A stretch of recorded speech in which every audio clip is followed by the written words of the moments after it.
Disclaimer.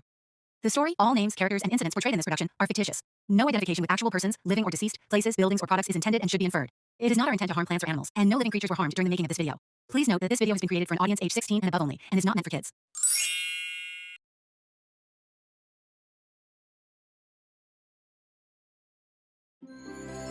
एक गांव में रंगैया मंगम्मा पति पत्नी रहते थे। उनका एक सुंदर बेटी भी थी।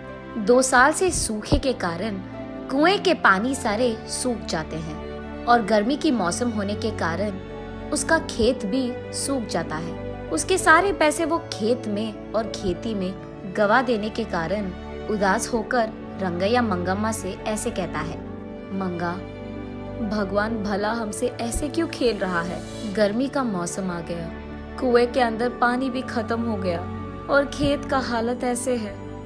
सारे पैसे मक्के में डाल दिया मैंने। ऐसे वो निराश होता है।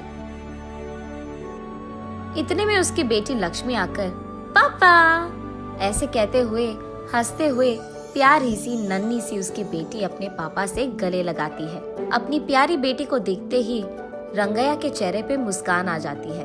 वो उसके सारे दुख भूल जाता है। रंगैया को अपनी बेटी से बढ़कर इस दुनिया में और कुछ नहीं है, लेकिन वो हर वक्त सोचते रहता है कि उसकी बेटी को वो भला ऊंची पढ़ाई कैसे करवाएगा। तब बेटी अपने पापा से, क्या हुआ पापा, आप ऐसे क्यों हो, ऐसे पूछती है। कुछ नहीं बेटा, हमारे खेत में उग रहे मक्के हमारे हाथ नहीं आएंगे, इसी का डर है। कुएं का पानी भी तो सूख गया। ऐसे कहते हुए वो खेत की ओर दुख से देखता है। तब उसकी बेटी लक्ष्मी, पापा हमें कुछ नहीं होगा, जो भी होगा अच्छा ही होगा, ऐसे वो अपनी प्यारी बातों से कहती है। कैसे बेटा, गर्मी का मौसम तांडव कर रहा है, बारिश के मौसम आने के लिए बहुत वक्त है, ऐसे कहते हुए दुखी होता है। एक बार अगर आप कुएं में झांक लोगे तो आपको पता चलेगा ना कि पानी है कि नहीं। ऐसे कहते हुए वो अपने पापा का हाथ पकड़कर उन्हें उस तरफ ले जाती है। पानी नहीं है बेटा, ऐसे कहते हुए वो ऊपर उठता है। आप कुएं में तो झांको पापा, ऐसे कहती है लक्ष्मी। कहाँ बेटा, ऐसे कहते हुए वो कुएं में झांकता है। कुआं पूरा सूखा रहता है। ये लो पापा, ऐसे कहते हुए वो उसके ग्लास में मौजूद पानी को कुएं में डालती है। बस अचानक कुएं में पूरा पानी भर जाता है। ये देख रंगैया की खुशी की कोई सीमा नहीं होती है। वो उसकी बेटी को उठाकर, तुम मेरी बेटी नहीं हो, इस घर की महालक्ष्मी हो, ऐसे उसकी तारीफ करता है। ऐसे वो उसके खेत में पानी डालकर अपनी खेत को बचाता है। लेकिन उसी समय गांव के कोई भी कुएं में पानी नहीं रहता है, और क्योंकि ये बात इधर उधर फैल चुकी है, गांव वाले सारे उसी कुएं के पास आकर पानी लेते थे। ये देख उस गांव का घमंडी जमींदार वहां आकर, क्यों रंगैया, क्या हो रहा है यहाँ? मेरे कुएं से पानी निकालकर तुम सारे गांव वाले ऐसे कैसे उसका इस्तेमाल कर रहे हो? ये मेरा खेत है और ये कुआं भी मेरा है। मैंने ये सोचकर दिया कि तुम गरीब हो, काम कर लोगे, लेकिन तुम यहाँ समाज सेवा कर रहे हो।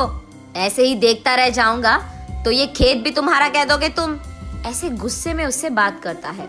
तब रंगैया, साहब मैं ऐसे थोड़ी करूंगा, हमारे पूर्वजों से यही हम काम कर रहे हैं।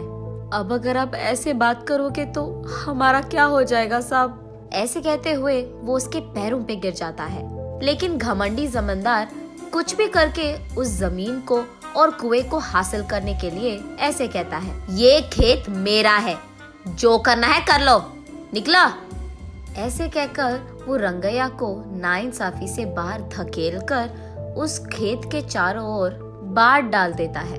उसके कुछ समय बाद गांव वाले सारे सूखे को भुगत रहे होते हैं। सारे कुएं सूख जाते हैं और सिर्फ रंगैया के कुएं में पानी रहने के कारण गांव वाले पीने के पानी के लिए जमींदार के पास जाकर ऐसे कहते हैं, साहब पीने के लिए पानी ना होने के कारण प्रजा मुश्किलों में है। आप एहसान करके आपके कुएं का पानी हमको अगर दे सके तो, ऐसे विनती करते हैं। क्या पानी चाहिए? पानी तुम्हारे पूर्वजों की कुआं है कि तुम ऐसे पानी मांग रहे हो? पानी नहीं दूंगा, निकलो। ऐसे उन लोगों को भी धकेल देता है। एक घूंट पानी दिला दीजिए साहब, हम यहाँ मर रहे हैं। ऐसे कहते हुए प्रजा उनसे विनती करती है। तब जमींदार उनके मुसीबत का फायदा उठाता है। ठीक है, पानी दूंगा, लेकिन ऐसे ही नहीं। मटके का दाम 10 रुपए करके दो, तब दूंगा पानी। मंजूर है तो लो, वरना निकल जाओ। कुछ न कर पाने के कारण प्रजा चुपचाप उन्हें पैसे देकर पानी लेते हैं। घमंडी जमींदार जब पानी के लिए उसके मटके को कुएं के अंदर डालता है, अचानक एक ही झटके में सारा पानी सूख जाता है। तब जाकर जमींदार को अपनी गलती का एहसास होता है।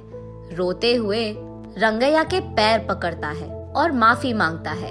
कोई नहीं साहब, आपको आपकी गलती का एहसास हो गया है ना।